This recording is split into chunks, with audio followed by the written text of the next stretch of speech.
옆에 분과에서 나누겠습니다. 제자의 삶을 체험하는 교회입니다. 제자의 축복을 누립시다. 축복하는 인생 되기를 주님의 이름으로 축원합니다. 은혜 중에 여러분이 기도해 주셔가지고 아프리카 케냐 신학교 강의를 은혜 중에 잘 마치고 왔습니다. 케냐 신학교에는 제가 조금 의미가 있는 것이, 사실 처음 제가 신학교 강의하러 8년 전에 아프리카 케냐에 갔었습니다. 그때 아프리카 케냐를 가보고 정말로 우리는 지금 상대적으로라도 감사해야 되겠다라는 생각이 들었는데, 그때 갔었을 때에 그 현장을 따라서 선교사님 따라서 한번 가봤는데요, 얼마나 찢어지게 가난한지, 사람이 이처럼 살 수가 있는가라고 생각되어질 만큼 열악한 환경에서 사는 사람들이 있는 것을 보았었습니다. 우리가 TV에서 보지만은 우정물 먹는 그런 사람들이 있고요, 소똥을 가지고 이렇게 나무 얼기얼기 했는데 거기 소똥을 발라서 거기서 거주하고 그 안에서 불을 피워가지고 밥을 해먹고 살고, 그러면서 발로 그냥 맨발로 뛰어다니는 아이들을 봤었습니다. 이번에는 갔었을 때에 현장 보다가는 신학교에서 이렇게 강의를 하고, 그 다음에 거기서 잘하신 분들하고 이제 또 포럼도 하고 그런 걸 하고 지내왔었습니다.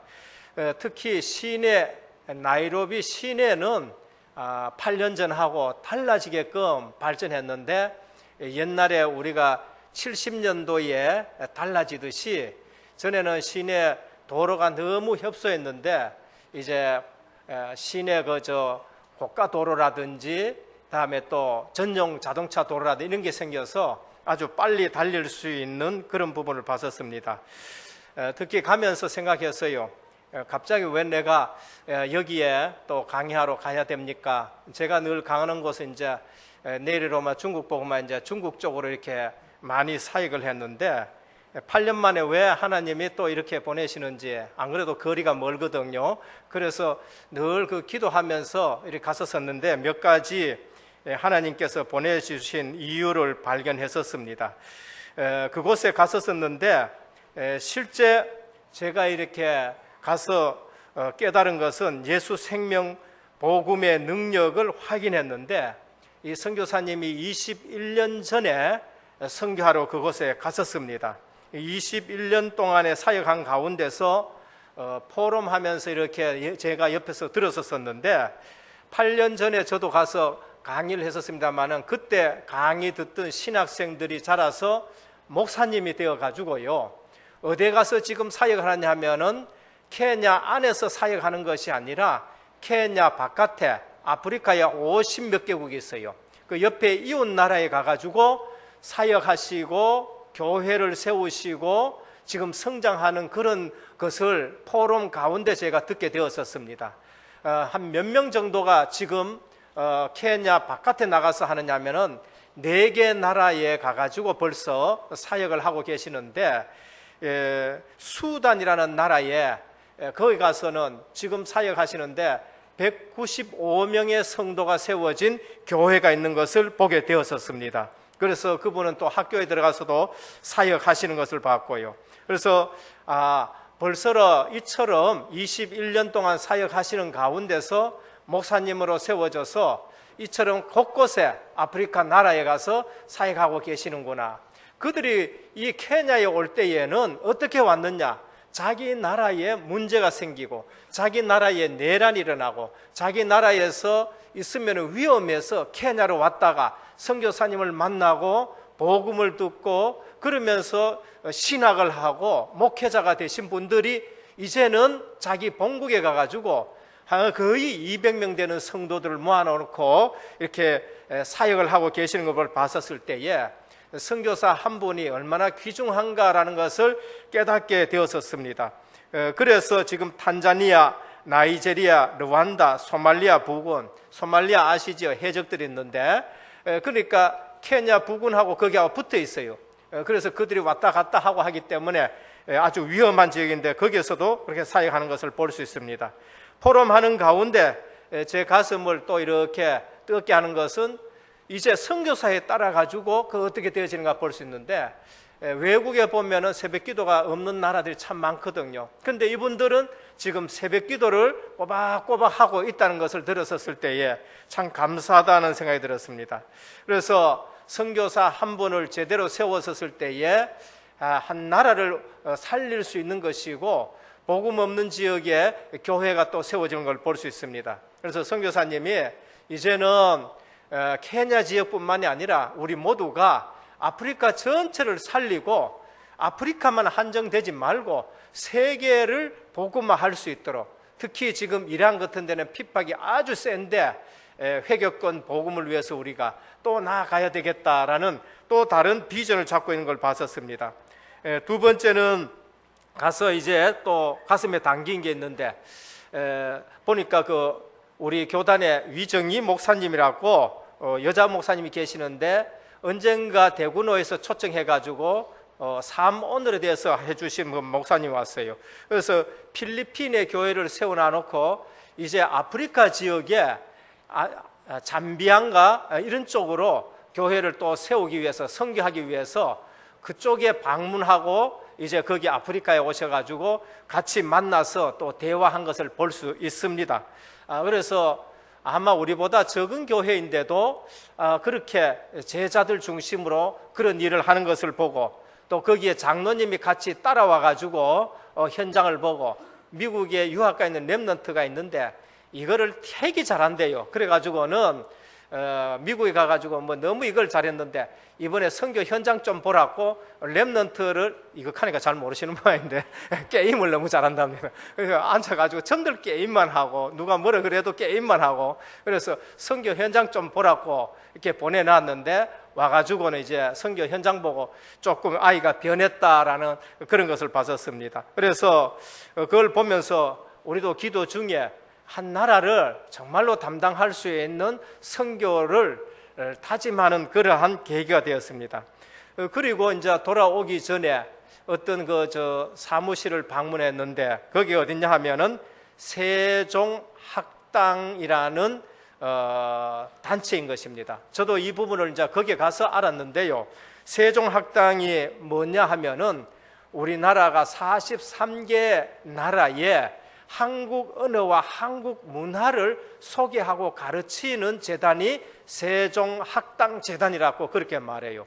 그런데 그분이 아프리카에서 이 사역을 하는데 실제적으로 정부 지원도 하고 합니다만은 이제 정부 지원이 조금씩 줄어들고 그러다 보니까 자기가 퇴직하고 공군 대령으로 파일럿 됐는데 공군 대령으로 제대하고 아주 뜻있는 일을 하기 위해서 천주교 신자입니다. 그래서 거기에서 한국 언어를 가르치고 한국 문화를 소개하고 이제 국가에서 지원을 해주는데, 이 건물값이 자꾸 올라가고 이제 건물 이 비용도 너희들이 좀 대라 이런 얘기가 나오니까, 안 그래도 자기 연금 300인데 100만 원을 늘 투자하면서 한국을 위해서 이제 일하고, 거기에서 한국어를 잘하는 학생들을 어디로 보내냐면은 경북대학교나 이런 쪽으로 유학을 추천해가지고 그들을 한국에 보내서 한국 대학에서 인물로 만들어서 그 나라에 와서 한국을 위해서 일할 수 있도록,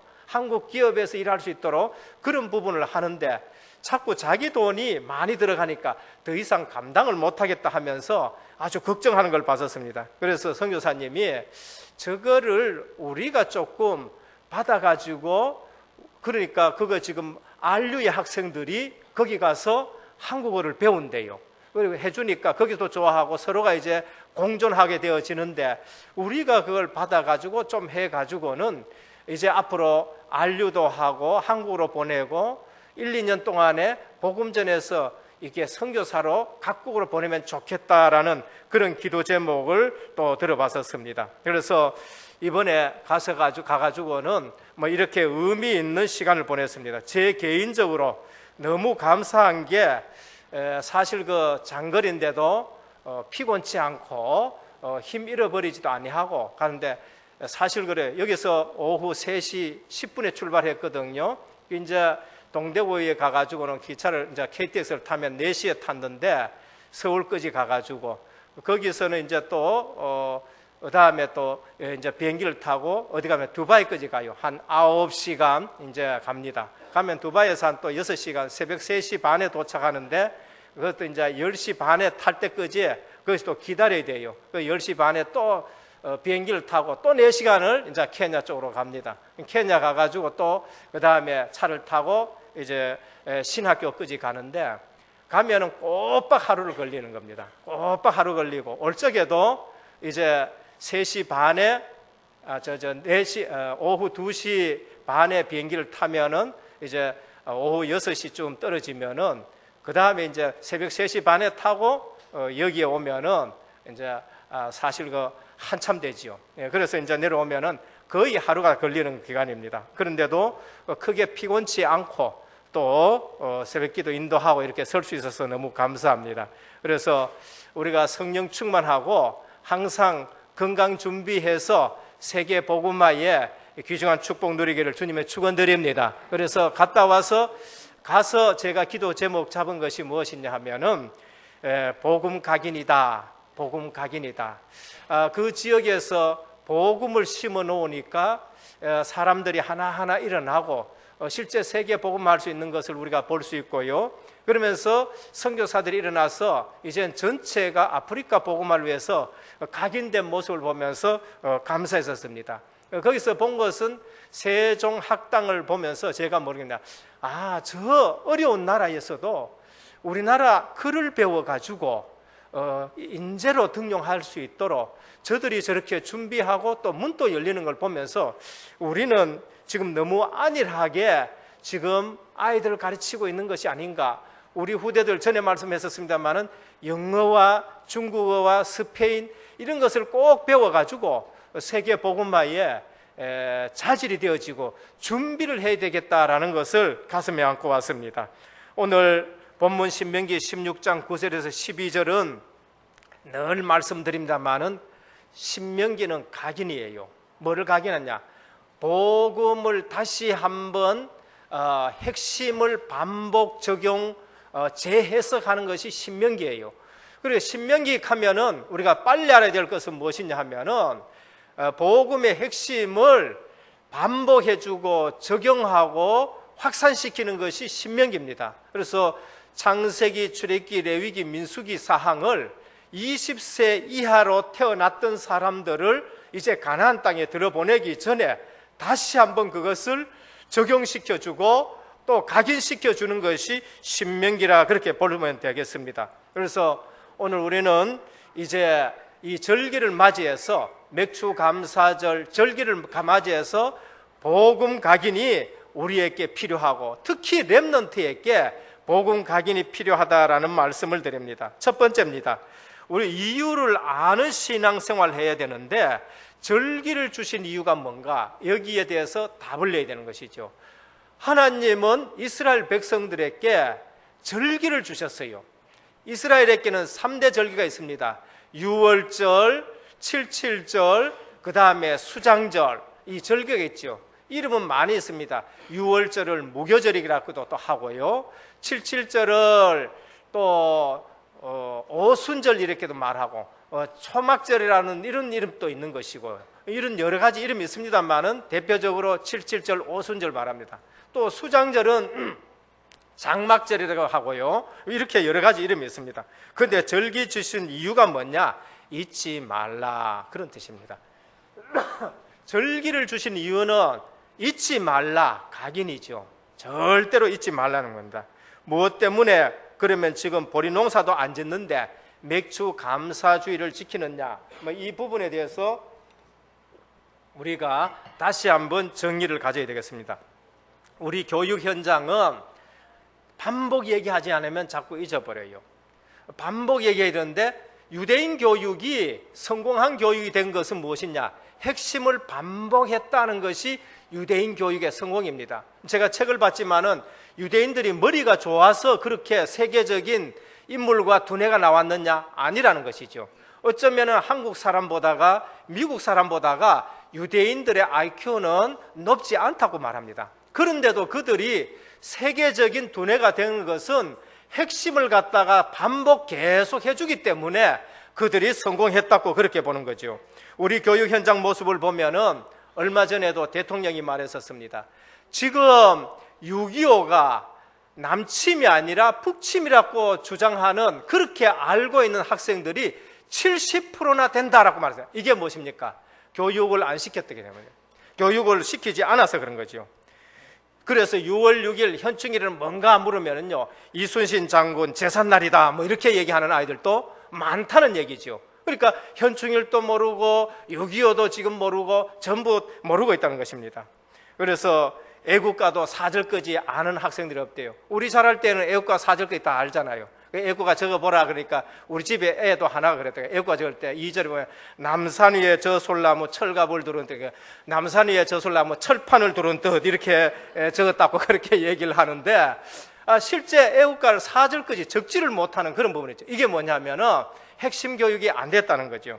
얼마 전에 노회 장로님들 노회 세미나 하는데 거기 장로님 한 분 나가지고 사회를 보면서 기도하면서 어땠냐, 예수님 이름으로 기도드리는 이걸 빠져 못 보고 해가지고 모두가 황당한 일들이 있었습니다.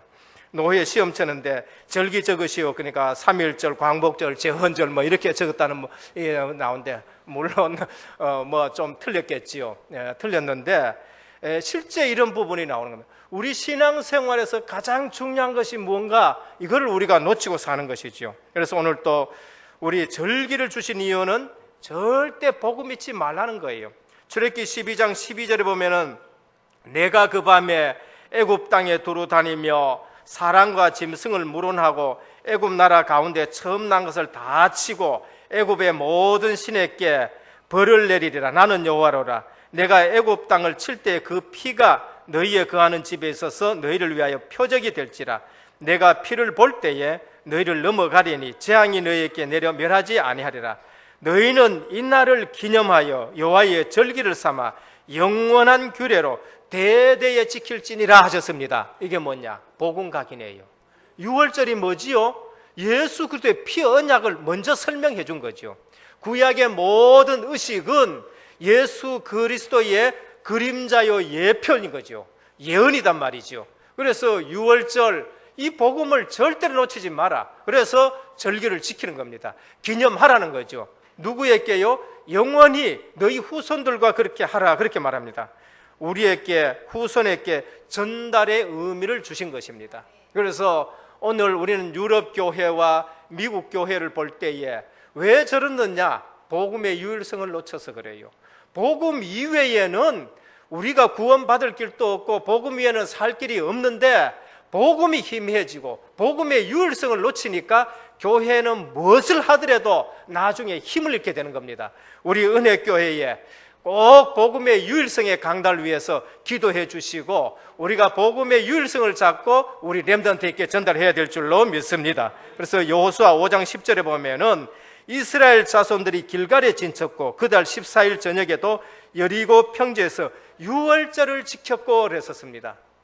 가나안 땅 들어가기 전에 여호수아는 그거를 알고 거기서 유월절을 회복하는 것을 볼 수 있습니다. 왕하 23장 21절에 보면은 하나님께서 이스라엘 백성에게 유월절 지키기를 원했었는데 그때 유월절을 다시 또 회복하는 것을 볼 수가 있는 것입니다. 오늘 또 우리는 복음 각인입니다. 유월절은 실제 유월절 모든 절기는 우리에게 복음 각인을 말씀하는 것이죠. 우리 주님은 누가복음 22장 20절에 보면은 또 떡을 가져 살해하시고 떼어 저희에게 주시며 가라사대 이것은 너희를 위하여 주는 내 몸이라 너희가 이를 행하여 나를 기념하라 하시고 이 잔은 내 피로 세우는 새 언약이니 라고 말씀하셨습니다. 무엇이죠? 유월절 어린 양 대신 예수 그리스도 성찬식을 베푸시면서 이것을 기념하라 그렇게 말합니다. 이것을 너희에게 각인하라, 절대 잊지 말라 그럽니다. 바울 선교를 연구하신 어떤 신학자가 바울 사도가 뭐만 남겨놓고 갔느냐? 복음과 성찬 예식을 남겨놓고 갔다. 그리고 장로들 세워놓고 갔다라고 그렇게 말합니다. 다른 거 남겨놓지 않고 복음을 각인시키고 기념하는, 그것을 잊지 아니하는 성찬 예식을 두고 갔는데, 바울이 선교한 지역마다 살아나는 이러한 역사를 볼 수 있는 것입니다. 그래서 바로 고린도전서 11장 25절에 보면은, 식후에 또한 이와 같이 잔을 가지시고 가라사대 이 잔은 내 피로 세운 새 언약이니 이것을 행하여 마실 때마다 나를 기념하라라고 말씀하셨습니다. 오늘 우리 맥주 감사절을 맞이해서, 절기를 맞이해서 복음이 각인되어지고 전달되어지는 가정이 되기를 주님의 축원드립니다. 둘째, 절기는 의식을 넘어 언약이 담겨져 있는 것이 바로 절기인 것입니다. 기념만 하는 것이 아니라 실제로 거기에 언약이 담겨져 있는 것이죠. 3대 절기가 유월절, 오순절, 수장절입니다. 그리스도를 통한 완벽한 구원이 이 절기 속에 담겨져 있는 것입니다. 우리 신앙생활에 실제적으로 절기 때마다 복음의 의미를 누리고 성령의 충만함과 내주하심을 누리기를 축원드립니다. 이 사실을 알지 못하니까요, 실컷 신앙생활을 하다가 어떻게 되느냐? 안산홍에 빠져요. 안산홍, 왜 안식일을 안 지키느냐 이렇게 말한 겁니다. 그게 뭐냐 하면은요, 절기의 의미라든지 구약에 예언된 의미라든지 이것이 그림자요, 실제는 예수 그리스도 안에서 모든 것이 완성되었고, 그것을 실제 절기를 통해서 우리가 의미를 누려야 되고 잊어버리지 말고 복음의 유일성을 우리가 알아야 되는데, 그 핵심을 놓치니까요, 뭐가 되느냐? 안식을 왜 안 지키느냐 그런 거예요. 그러면 왜 양 안 잡냐고 얘기돼야죠. 그렇지 않습니까? 안식을 지켜야 된다고 하면 구약을 지켜야 되는데, 그러면 너 양 잡아야 될 거 아니냐는 거죠. 근데 양은 안 잡고 한 가지만 가지고 안식을 안 지키냐가, 구약에 보니까 안식을 맞거든요. 그러니까 넘어가는 거죠. 그러니까 우리가 무슨 교육이 제대로 됐냐? 복음의 핵심 교육이 제대로 되는 거예요. 절기는 의식이 중요한 것이 아니고 그 안에 담겨져 있는 언약이 중요한 것이고 언약의 의미가 중요한 것입니다. 유월절은 무엇을 말하느냐? 예수 그리스도를 통한 구원이에요. 예수 그리스도를 통한 구원. 그 구원은 예수 그리스도의 피 언약을 믿을 때에 바로 구원받는다. 구원의 즉각성을 말하는 것입니다. 근본 문제 해결하신 예수 그리스도, 구원의 즉각성이죠. 영접하는 자, 그 그림을 믿는 자들에게는 하나님의 자녀가 되는 권세를 주셨습니다. 그게 구원의 즉각성이에요. 믿는 즉시 새 생명 얻게 되고, 믿는 즉시 바로 하나님의 자녀가 되는 겁니다. 애굽에 있는 하나님의 백성들이 고통당할 때에 모세가 복음을 가지고 왔어요. 피 언약을 가지고 왔습니다. 이 피를 바르는 집은 하나님의 진노가 넘어간다. 애굽에 임하는 진노가 넘어간다. 9가지 재앙이 들어닥치는 것이 세상 현장이요, 그리고 이 피 언약을 바른 집에는 장자 죽는 것이 넘어가는데 바로 사단의 머리가 깨어지고 박살나는 이러한 것이다 하면서 피 바르라 그랬어요. 바른 집은 그날 밤에 재앙이 넘어갔었습니다. 그 바른 그날 저녁에 출애굽이 되었는데 그것이 구원을 말하는 것이죠. 절기의 의미 속에는요, 구원이 들어있는 것이고 구원의 즉각성이 들어있는 것입니다. 그래서 유월절 절기는 구원의 즉각성이고 생명 얻는 것이고, 믿는 즉시 신분이 바뀌고 믿는 즉시 권세가 생긴다라고 그렇게 말씀을 합니다. 요한복음 5장 24절에 구원의 즉각성입니다. 진실로 진실로 내가 너희에게 이르니 내 말을 듣고 나 보내신 이를 믿는 자는 영생을 얻었고 했었습니다. 여러분, 예수 그리스도를 구주로 믿을 때에, 예수 그리스도를 구주로 영접할 때에 영생을 받은 줄 믿으시길 바랍니다. 심판에 이르지 않으니 사망에서 생명으로 옮겼느니라. 벌써 옮겨졌어요. 그래서 우리에게는 사망 권세가 깨어진 삶을 사는 거예요. 우리에게는 죽음이 지금 없는 거예요. 영생을 얻었다고 말했습니다. 그래서 오늘 또 우리는 요한복음 1서 5장 10절에서 11절은 또 증거는 것이니 하나님이 우리에게 영생을 주신 것과 이 생명이 그의 아들 안에 있는 그것이니라. 아들이 있는 자에게는 생명이 있고 아들이 없는 자에게는 생명이 없느니라. 구원의 기준은 예수 그리스도가 내 속에 있느냐 없느냐, 그거 한 가지예요.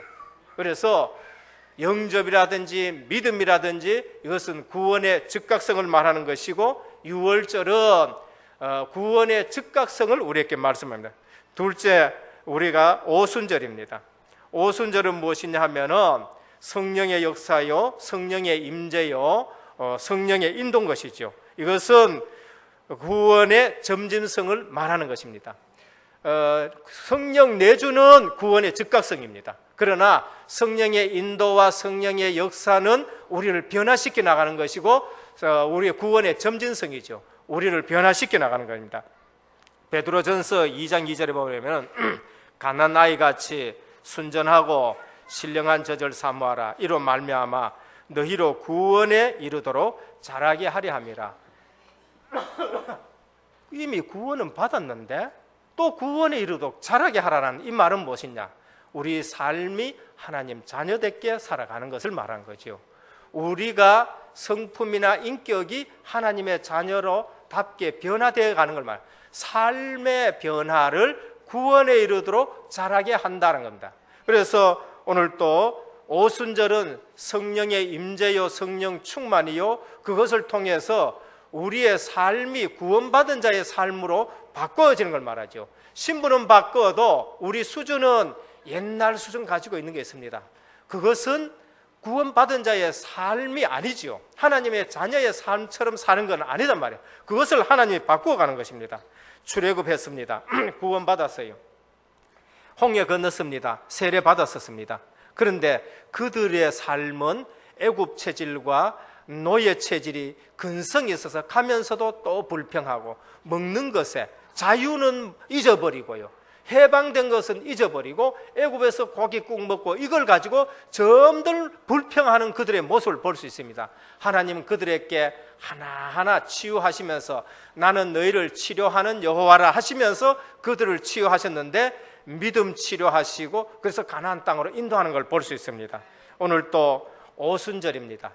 베드로 주는 그리스도시요 살아계신 하나님의 아들이십니다라고 고백했지만은 그는 육신적인 문제가 오면은 자기가 위협을 당하면은 예수님 모른다 하고 예수님 부인하고 예수님 저주하고 누가 큰 자리에 올라가느냐 이것 가지고 잘 말하고 또 물고기 잡으러 갔는데 이 베드로를 변화시킨 것이 무엇이냐? 성령 충만인 것입니다.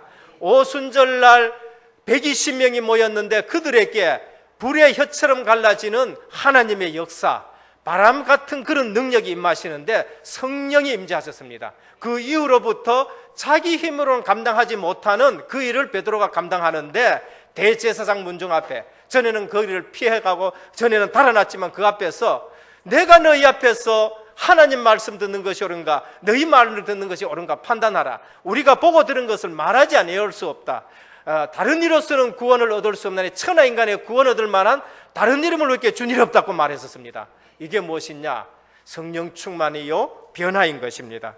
오늘 또 에베소 4장 13절에 보면은 우리가 다 하나님의 아들을 믿는 것과 아는 일에 하나가 되어 온전한 사람을 이루어 그리스도의 장성한 분량이 충만한 데까지 이르리니 했었습니다. 하나님께서 우리에게 성령 충만 주시어서 우리를 변화시키는 것이지요. 오순절 오늘 사도행전 2장 1절에 보면 성령께서 임하셔서 교회가 시작이 되는 것입니다. 여러분에게 성령 충만할 때에 여러분이 교회가 되어지고 여러분이 지교회가 되고 여러분 통해서 곳곳에 교회 세워질 줄 믿으시길 바랍니다. 이게 오순절 역사예요. 오순절 역사가 왜 중요하냐? 내 힘으로 안 되기 때문에 주님이 약속하신 그 성령께서 우리 가운데 충만하게 임하시고 모든 시작이 실제적으로 이 힘을 받아서 시작하는 것을 볼 수 있습니다. 골로새 1장 28절에 보면 우리가 그를 전파하여 각 사람을 권하고 모든 지혜로 각 사람을 가르치면 각 사람을 그리스도 안에서 완전한 자로 세우려 함이라 하셨습니다. 이게 성령 충만인 것입니다. 이게 구원의 점진성이에요. 너희 구원을 이루라. 삶이 구원이 되도록 삶이 그리스도인 자녀의 답게 살아가라 그런 것을 말씀하는 것입니다. 갈라디아 4장 19절 자녀들아 너희 속에 그리스도의 형상이 이루기까지 다시 너희를 위하여 해산하는 수고를 한다 그렇게 말했죠. 바울은 구원의 점진성에 대해서 이처럼 말씀하고 있는 것입니다. 마지막 세 번째 유월절 축복을 누리는 자는 오순절 축복을 받을 수밖에 없는 것입니다. 하나님이 생명 주신 자는 반드시 성령 충만함을 주셔서 우리를 변화시켜 가는 것이죠. 세 번째 장막절 초막절입니다. 무슨 의미가 있느냐? 이것은 천국 배경을 말합니다. 수장절 알곡을 걷어가지고 창고에 들이지요. 수장하는 것입니다. 저장하는 것이지요. 장막절, 장막에서 생활하던, 광야 생활하던 그들이 결국 어디에 들어갔느냐? 가나안 땅에 들어가는 거죠. 천국 입성의 의미가 있는 것입니다. 그래서 이 장막절은 천국 배경을 말하는 거예요. 오늘 우리가 이 땅에 살아가는데 예수 생명 가졌으면은 반드시 하나님 나라가 우리의 것이 된 줄 믿으시길 바랍니다. 그게 장막절이에요. 그럼 이 땅에 살아가면서 늘 소망 가지고 살아가는 거죠. 완성된 구원이 보장이 되어 있다는 것을 우리에게 말하는 것입니다. 그래서 하나님 나라 완성된 구원, 구원의 궁극적인 구원을 우리에게 말씀을 하는 것입니다. 그러면 오늘 우리가 절기를 맞이해서 무엇을 우리에게 주시느냐? 유월절 구원의 즉각성, 오순절 구원의 점진성, 수장절 완성된 구원, 우리에게 배경이 되고 소망이 되는 것이죠. 그러니까 완전한 구원을 절기 속에 하나님이 다 담아 주신 것입니다. 그래서 오늘 우리 맥주 감사절을 지낼 때에 뭐 보리도 안 거두는데 뭘 그냥, 이건 절기의 의미를 모르는 것이죠. 완전한 구원을 우리에게 주셨는데 우리를 성령 인도받게 하시고 현장에서 구원받은 자가 넘어지고 자빠지고 실패하지 않도록 성령 충만으로 우리에게 역사하는 그 의미를 우리에게 주시는 것입니다. 그래서 사도행전 2장에 보면 실제적으로 그것이 임하여 가지고 교회가 세워지고 교회가 확장되어지고 하나님 나라가 세워지고 확장되어지는 그런 모습을 볼 수 있습니다.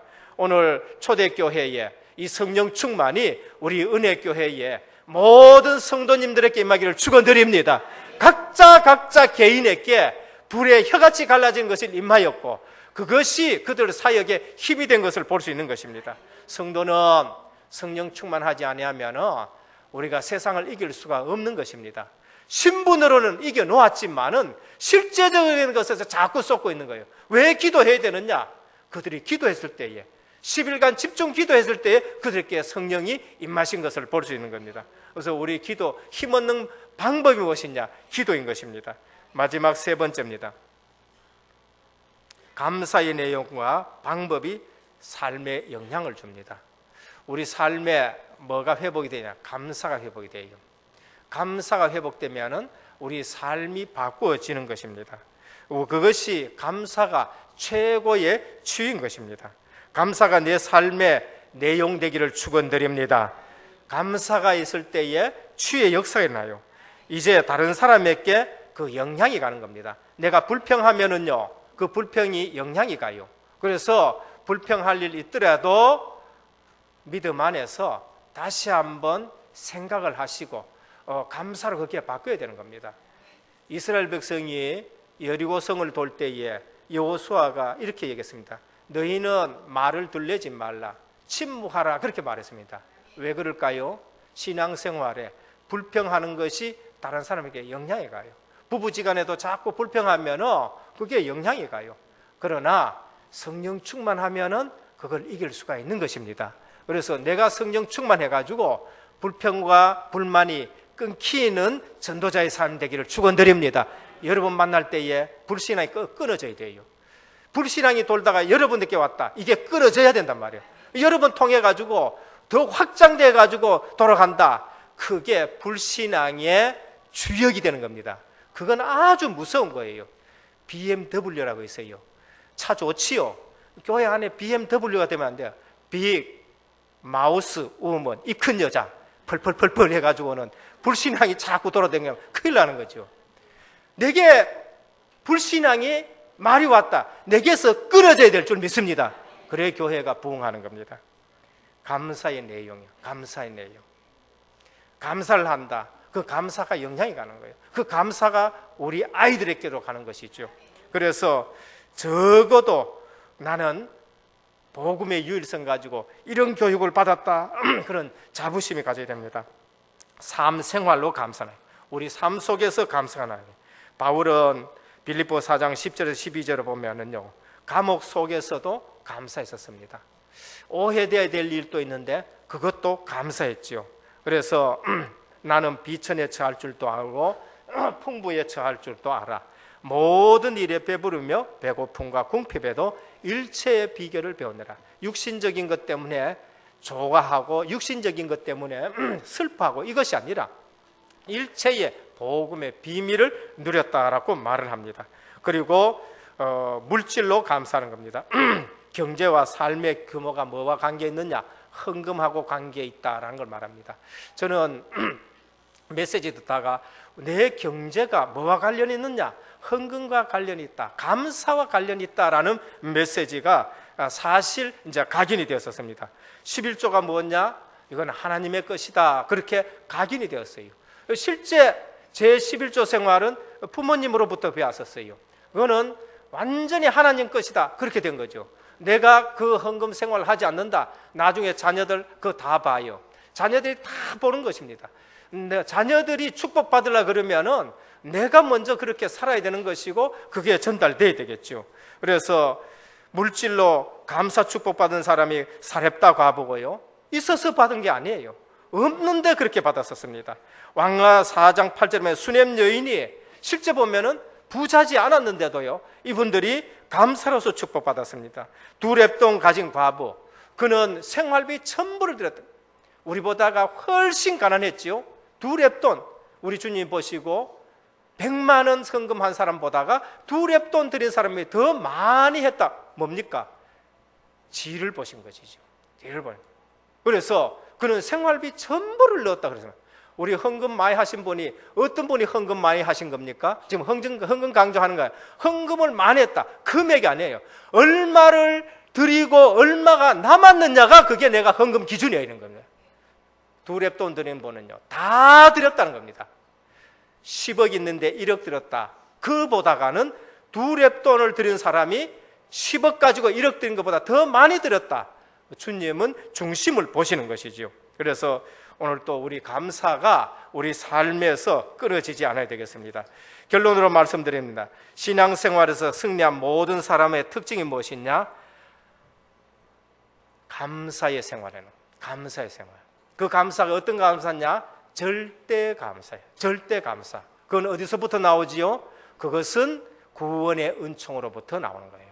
유월절, 오순절, 수장절, 완벽한 구원으로부터 나오는 것은 절대 감사인 것이죠.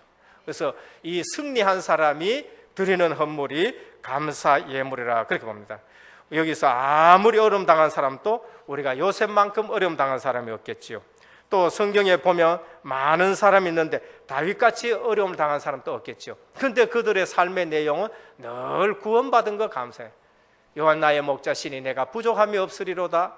광야에 쫓겨다니면서도 그렇게 감사한 걸 볼 수 있습니다. 여러분의 사단의 세력의 통로를 완전히 차단시키는 것이 무엇이냐? 완벽한 구원받은 내가 그 은혜에 절대 감사가 나올 때에 흑암 권세가 무너질 줄 믿습니다. 우리가 잘 보시면은요, 내 신앙생활이 흔들리지 않는 것은 실제 복음의 핵심이 각인될 때에 내가 흔들리지 않는 것입니다. 절기 아주 소중하게 생각하시고, 그 다음에 영적 의미를 회복하시고, 완전한 구원을 우리에게 주신 것이 절기 지키는 것이다 라고 말씀을 합니다. 그래서 지난 주일에도 완벽한 축복이 뭐냐? 완전한 복을 주셨는데 그게 뭐냐? 성령 내중이에요. 성령 인도고요, 성령 충만. 이것은 성령이 내 속에 계시고 성령 인도받는 것이고 성령의 힘으로 내가 하나님의 일하는 것, 이게 완벽한 복이라고 그렇게 말씀드렸습니다. 절기를 통해서 완전한 구원을 주셨는데 완전한 복을 누리시고 정말 절대 감사가 회복이 되어져서 그것을 보는 후대들이 복음에 딱 각인되어져서 흔들리지 않는 여러분과 여러분 후손 되기를 예수 그리스도 이름으로 축원드립니다. 기도하겠습니다. 하나님 감사합니다.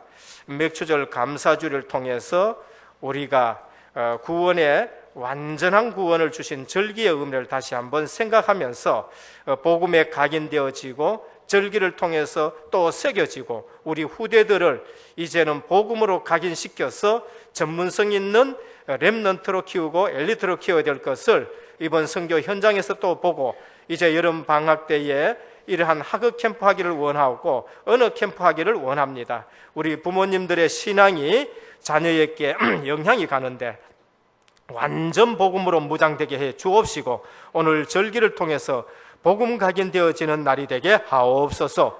우리 주 예수 그리스도 이름으로 기도드립니다. 아멘.